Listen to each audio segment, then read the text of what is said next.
Welcome to part 2 of my 5-part rental self-management masterclass. We've already prepped the property. Now it's time for rental marketing. After 8 years and managing 30 renters, I've learned that a vacancy is your biggest expense. In this series, we're bridging the gap between vacant and occupied. Today is all about digital visibility, mastering Facebook Marketplace and Roomies.com and other platforms, as well as creating a rental profile that attracts the highest quality renters. Enjoy. The marketing piece. Um, Again, you want to have this set up to scale. So, what's the first thing you typically think about doing when you're about to post something, a room for rent or home for rent? It comes with a description, right? So, you want to use, and well, 8 years ago, this didn't exist, but now use LLMs, use ChatGPTs, and kind of take the Zillow description of that home, put it through ChatGPT and say, hey, help me create a for rent summary that you can then use, but review it. For me, the things I always include in all my descriptions are a little bit about the property, number of bedrooms, number of bathrooms, all that good stuff, what the rent is, but things like a little bit things, information about the appliances, where the location is, a little information about the security deposit, the process to apply.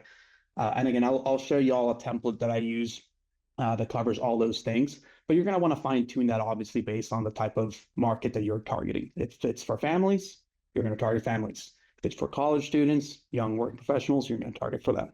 So you just got to be intentional about that. And the nice thing about doing that is the moment you've got centralized and consistent media, photos, videos, a consistent description, now at that point, it's as easy as copy and paste things through all of the platforms. And so what are the platforms I've used for 8 years? Really two. Number one, and my most effective one is Facebook Marketplace, along with specific targeted Facebook groups. So the university, I have most of my properties within 10 minutes. It's called KSU.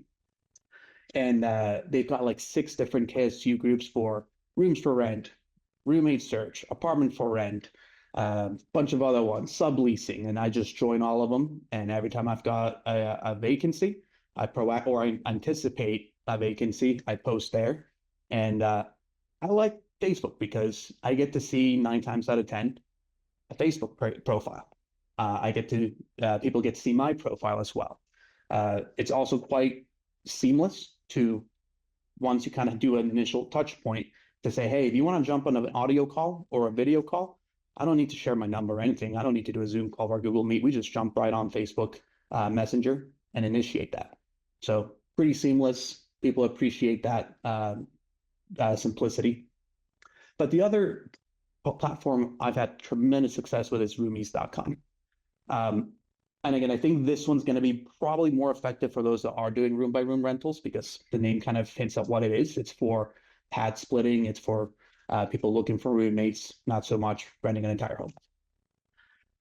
But then, of course, we've got the 2 other very common ones, apartments.com and Zillow rentals. I've tried using apartments.com. I personally didn't have great success with it. As soon as I put some of my properties up there, I started getting a ton of what seemed like just spam emails. And I got kind of just tired of going through all the emails and not quickly knowing how to use them to my purpose. So I kind of stopped using apartments.com. And frankly, I've never had a need to explore Zillow rentals. I've been pretty effective with just the 2 I've already mentioned. All right, so let's enough. That's the content for the PowerPoint stuff. Let me show you all a little bit of the actual organization I've done. So first thing here's my Google Drive. Every single property you'll see here has its own directory. I've got rental agreements centralized because that's where every single rental agreement that gets signed goes into.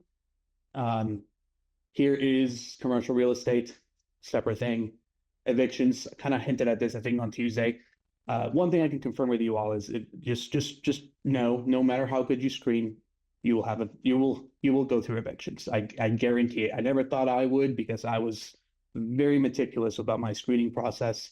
But at some point, after all those properties, I think I've done 2 or 3 evictions at this point. I'm happy with my track record, but it will happen. And then let's take a look a little bit at one of these properties. So Shiloh, you can see, like I said, all of the common property related stuff, repairs and maintenance. Here's my description. I'll show that in a little bit. And early on, I wasn't sure if I wanted to use Google Drive or Google Photos. So for Shiloh, I use Google Photos. And again, nice thing about this is it's a public facing link. I don't share the address on any of these videos or photos. But it's again very simple for me to just, if someone's interested about it, I give them the link.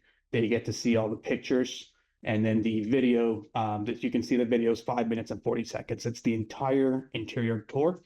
And I try to capture these, like I said, early on before there's anyone in the home. So you can kind of just show it in the way that people are going to expect it, either furnished or unfurnished. But I do capture a little bit of the exterior going in through the door. You kind of want to replicate what you would do if you were to meet them in person, because at this point, it's almost like you could be saving yourself time from having to meet them, and now they'll completely have a better sense of what to expect. Description, like I said, this was before ChatGPTs, but very straightforward. It's very simple, like what you would see in Zillow about the home, no smoking, whether it's pet friendly or not. Highlight some of the nice things about the home, whether it's got garage parking, private backyard, whatever it may be, appliances and how to get access to the home. Like I said, if it's room for room, you want to mention what things are shared, what's common areas, what they might have access to or may not. Location, just emphasize, what are the good things about location for me? Again, college students. So walking distance to KSU. And I kid you, it's actually, it's technically inside of the campus. I have no idea how it's not owned by the campus, but like I said, also security, whether you've got smart locks or in this case, each bedroom having their own keys, and a little bit about how to apply. Again, I'm of the mindset of the more transparent you are, the more information you give out, you'll kind of quickly be able to dissect people that are just constantly spamming yes to every single ad or every single rent option versus those that have actually taken the time to read this. Because I see the distinction when someone asks me a follow-up question. Oh, they've already taken a look at my ad, they must be interested, or they're just simply clicking all around, and I can just give them a copy and paste response that I've already got somewhere else in one of these properties. Like even my responses are templatized. Very rarely do I need to customize that. I just copy and paste to any lead generation request. And here's the Facebook stuff, right? So like I said, I love Facebook Marketplace. It's incredibly intuitive. Facebook Marketplace allows me to upload that 1 minute video. So in addition to the 5.5 minute or whatever full video capture I do a sub 1 minute snippet of that. And that's what I used to upload in Facebook Marketplace. So now off the bat, immediately people get to see the video along with all the rest of the content. Looks like I can renew this one. Let me quickly renew it while I'm with you all. Cool, that's been renewed. So yeah, all homes are here.